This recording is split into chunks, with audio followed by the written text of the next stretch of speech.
कैसे हैं दोस्तों? आपका हमारे चैनल रात बाकी पर फिर से स्वागत है। हमेशा की तरह हम आज भी आपको रोमांच से भरी सच्ची कहानियाँ सुनाएंगे, जिसे सुनकर आपको बहुत ही अचंभे के साथ-साथ रोमांच का एहसास भी दिलाएंगे। अगर आप इस चैनल पर नए हैं, तो हमें ज़रूर सब्सक्राइब कर लीजिएगा। इस चैनल पर आपको रोज़ रात को सोने के वक्त हमारी कहानियों से बहुत मज़ा आने वाला है। तो चलिए, आज की कहानियों पर रुख मोड़ लेते हैं। रात के 3:15 बज रहे हैं। सोहम को आज फिर से उसके होने का एहसास हो रहा है। उसके दरवाजे के जस्ट बाहर उसकी हल्की सी आवाज में कोई सोए रह सोए रह और जैसे दांतों के कड़कड़ाने की आवाज भी सुनाई दे रही है। सोहम अधनींद में उठ चुका है। सोहम को कुछ समझ में नहीं आ रहा कि वो क्या करे। वैसे ही सोहम की आंख देर से लगी थी और अब ये सब उसे फिर से सोने नहीं दे रहा। वो बहुत डरा हुआ था, बट थोड़ी हिम्मत करके उसने अपना ध्यान भटकाया और गाना गुनगुनाते हुए स्विच बोर्ड तक पहुंचा, जो दरवाजे से बिल्कुल सट कर था। स्विच बोर्ड पर जल्दी से उसने बटन दबाकर लाइट्स ऑन की और बेड पर वापस भाग आया। वो आवाज़ किसी औरत की है, ये उसे तब समझ आया जब वो दरवाजे के नज़दीक था। ये रात तो उसने जैसे तैसे फिर से काटी और सुबह उसे उठने में लेट हो गया।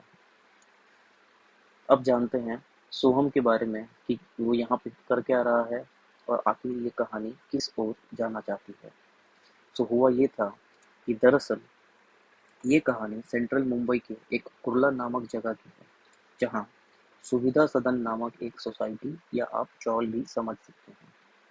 सोहम 26 वर्ष का एक नौजवान युवक है, जिसे मुंबई आए अभी 15 दिन ही हुए हैं। वो मुंबई में एक शॉपिंग मॉल में काम करता है। सोहम पहले तो अपने मामी के यहाँ रुका हुआ था, बट नौकरी मिलते ही उसने अपना किराए का मकान ले लिया। मकान मालिक बेहद नशेड़ी था और हर वक्त पैसे की तंगी की वजह से सोहम को कम किराए पर उसने मकान दे दिया। सोहम ने तो सोचा उस वक्त कि मैं बहुत लकी हूँ कि इतने कम दाम में मुझे इतना बड़ा सा घर मिल गया है रहने के लिए। बट उसे भी कहाँ पता था कि आगे उसके साथ क्या होने वाला है।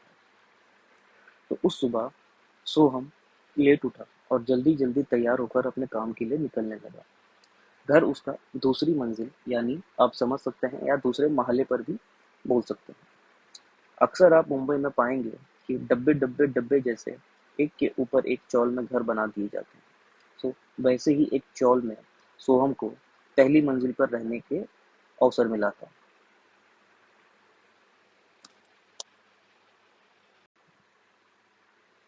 तो अगली सुबह सोहम लेट से उठा और जल्दी जल्दी तैयार होकर अपना काम के लिए निकलने लगा। घर उसका दूसरी मंजिल यानी दूसरे महल्ले पर था। जब वो सीढ़ी से नीचे उतर रहा था, तब उसने एक 35-40 वर्ष की एक महिला को देखा और मुस्कुराया। उस महिला ने भी उसे मुस्कुराते हुए एक माँ की ममता से पूछा, बेटा, चाय नाश्ता हो गया? नहीं हुआ तो आओ पी लो। मुंबई के चौल में आपको अपनेपन की कोई कमी नहीं मिलेगी। सारे घर एक दूसरे के लिए परिवार जैसे ही होते हैं। सोहम ने भी मुस्कुराते हुए जवाब में, हाँ आंटी, नाश्ते में ब्रेड चाय कर लिया है, अब काम के लिए लेट हो रहा हूँ, ये बोलते हुए आगे चल दिया। पूरा दिन काम करके वह 8:30 बजे के वक्त मॉल से निकला और घर आते आते उसे 10 बज चुके थे। रास्ते में उसने सब्जियां भी ले ली थी, जो उसे कल बनानी थी। वापस आते वक्त उसके दिमाग में फिर से पिछली रात की वही घटना याद आने लगी। उसने सोचा कि ये सब उसके साथ क्या हो रहा है, कहीं ये उसका वहम तो नहीं। और ऐसी बातें सोचते हुए वो अपना घर तक पहुंच गया। नीचे ही उसका मकान मालिक उसे मिल गया और उसने भी नशे में धुत होने के बावजूद सोहम को हेलो का इशारा किया और सोहम सीधा सीढ़ियों से अपने घर चल पड़ा।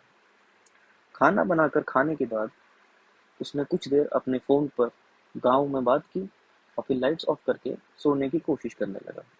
थकान से नींद तो आ रही थी, बट पिछली रात की आवाज़ों का डर भी सता रहा था।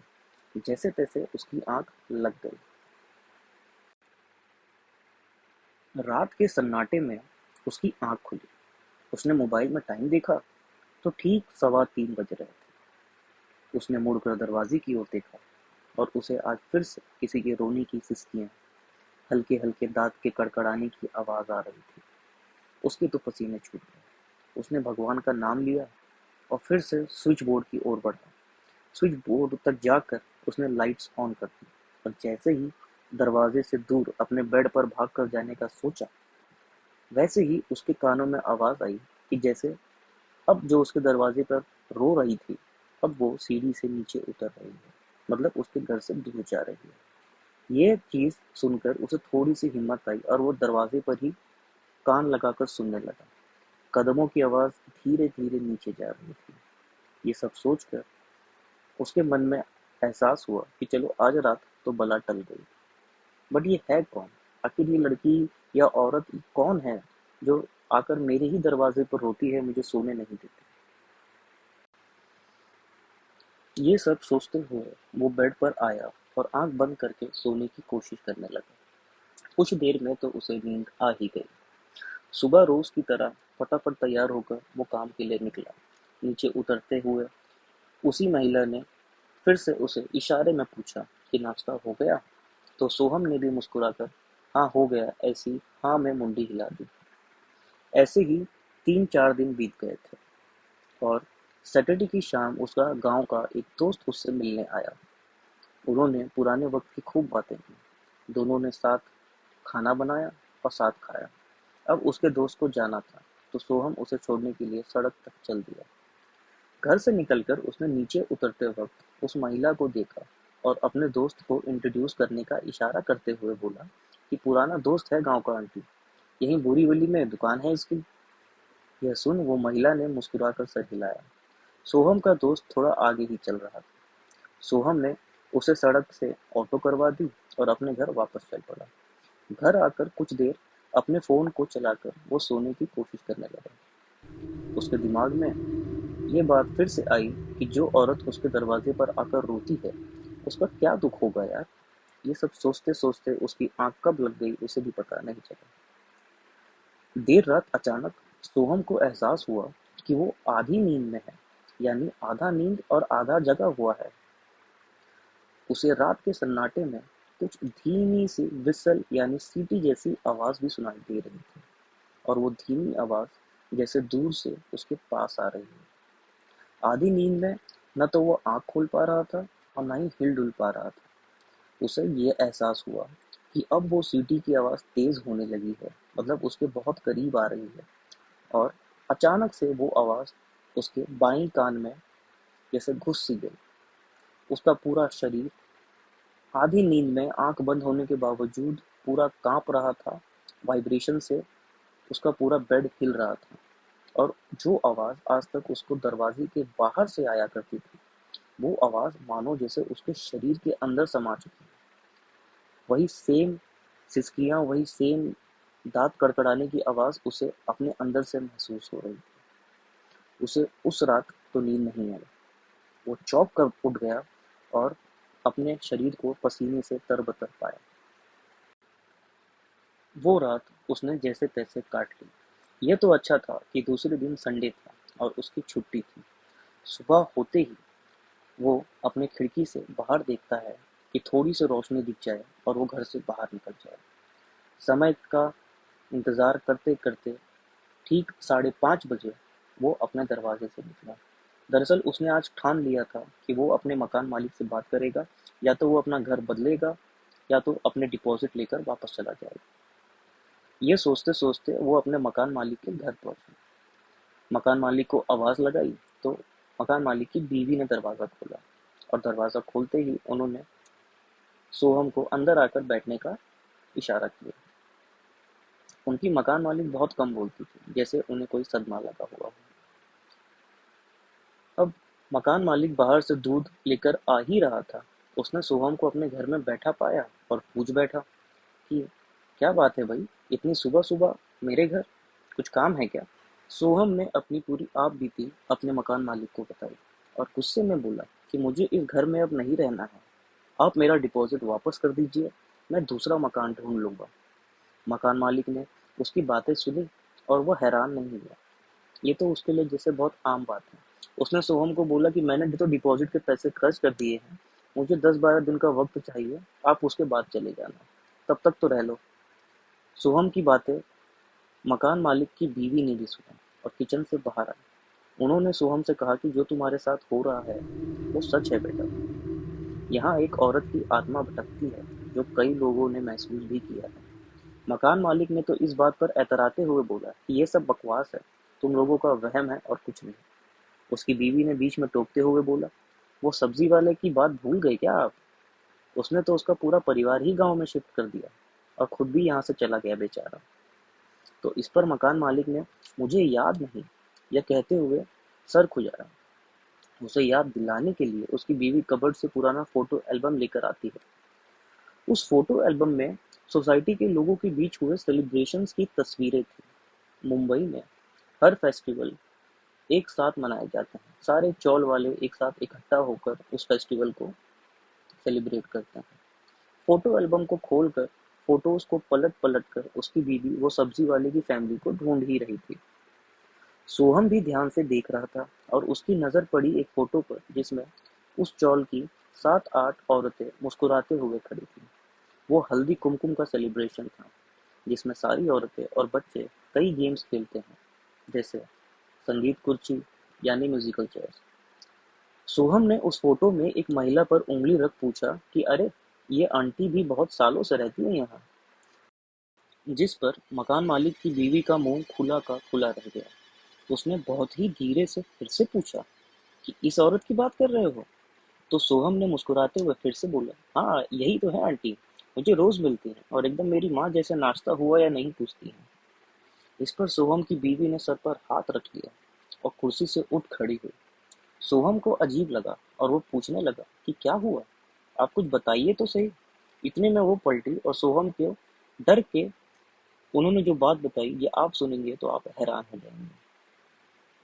मकान मालिक की बीवी पलट कर सोहम को बताती है कि ये औरत अब इस दुनिया में है ही नहीं। ये सुनकर सोहम के होश उड़ जाते हैं। सोहम को यकीन नहीं हो रहा था कि ये सब क्या हो रहा है। सोहम ने बोला कि ये औरत मुझे रोज दिन में, शाम में या रात में दिखती तो है। ये आप क्या बोल रहे हो? अभी उस दिन तो मैंने अपने दोस्त से भी मिलवाया इन्हें। ये पूरा कहने के पहले सोहम शौक से रुक जाता है और सोचने लगता है कि आज तक जो महिला उसे इतने दिनों से दिख रही है, इतने स्नेह भाव से उसे मिलती है, वो एक आत्मा है जो बस उसे दिखती है। शायद इसलिए उस रात उसके दोस्त ने भी ध्यान नहीं दिया और आगे ही चलता रहा। ये सब सोचकर सोहम कांप उठा। इसके बाद मकान मालिक की बीवी ने जो बताया वो सुनकर आपके होश उड़ जाएगा। उसकी बीवी ने अपनी बात बताना शुरू किया कि कैसे वो उस महिला को जानती है, उसकी क्या बैक स्टोरी है। मकान मालिक की बीवी ने बताया कि उनके घर से 3-4 घर आगे वो लोग रहते थे। उस महिला का नाम शिखा था, जो बहुत ही हंसमुख और जिंदा दिल औरत थी। उसकी लव मैरिज हुई थी। उसके परिवार में उसका पति और एक बड़ा भाई और उसकी बीवी रहते थे, यानी शिखा छोटी बहू थी। उसका पति महाराष्ट्रियन यानी मराठी था, पर शिखा दूसरे कास्ट की थी, इसलिए उन्होंने भाग कर शादी की थी। शिखा का हस्बैंड टैक्सी चलाता था। शुरू के कुछ साल तो वो बहुत बहुत खुश थी, बट बाद में उनके घर में प्रॉब्लम होने लगी।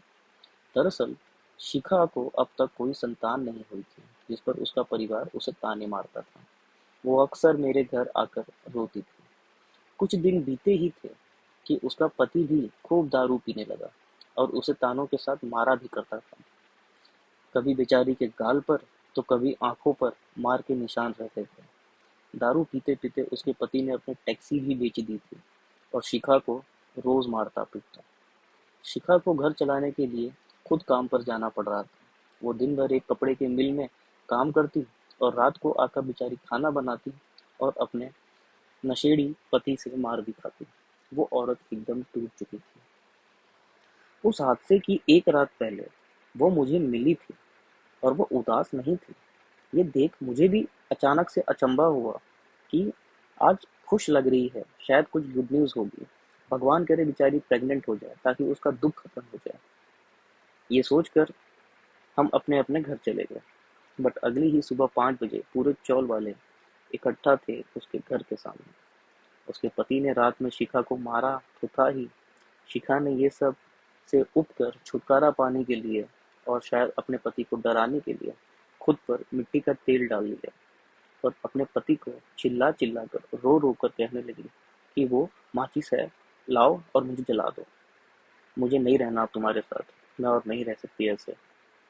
उसके पति ने भी खूब दारू पी थी और उस नशे में उसने भी जोश में माचिस उठाकर जलाया और शिखा को डराने लगा। बट कहते हैं ना कि जब कुछ बुरा होना होता है तो वो हो ही जाता है। उसके डराने के वजह से शिखा पीछे हटी और उसके पति और आगे बढ़कर उसके शरीर पर माचिस टच कर दिया और जैसे ही माचिस शरीर पर लगी, मिट्टी के तेल की वजह से उसका पूरा शरीर जल उठा। चौल वालों ने तो उसे तुरंत हॉस्पिटल लेकर गए और पुलिस केस भी हुआ। बट वो औरत इतनी अच्छी थी कि वो मरते मरते भी अपने पति को बचा कर मरी। शिखा ने बयान में बताया था कि कुकर फटने की वजह से वो जली है। तो दोस्तों, ये बताते हुए मकान मालिक की बीवी की आंखों में पानी था, सोहम की आंखें भी नम थी। कुछ देर सब लोग शांत ही बैठे रहे। फिर सोहम उठकर अपने घर को चल दिया। रास्ते में उसने खूब ढूंढा, बट आज वो औरत उसे नहीं दिखी। शायद वो यही बताना चाहती थी कि उसके साथ क्या हुआ। घर पहुंचकर उसने सोचा कि शायद उस औरत को संतान नहीं थी, इसलिए उसने मुझे अपने बच्चे की तरह नाश्ता किया क्या, चाय पिया क्या, ये पूछा करती थी। तो ये थी कहानी सोहम की। कैसी लगी आपको ये कहानी, आप कमेंट कर ज़रूर बताइएगा। आज की कहानी यहीं समाप्त होती है। अब मिलते हैं अगले वीडियो में एक नई कहानी के साथ। तब तक आप ऐसे ही खुश रहिए और हमारे चैनल को सब्सक्राइब कर लीजिए। धन्यवाद।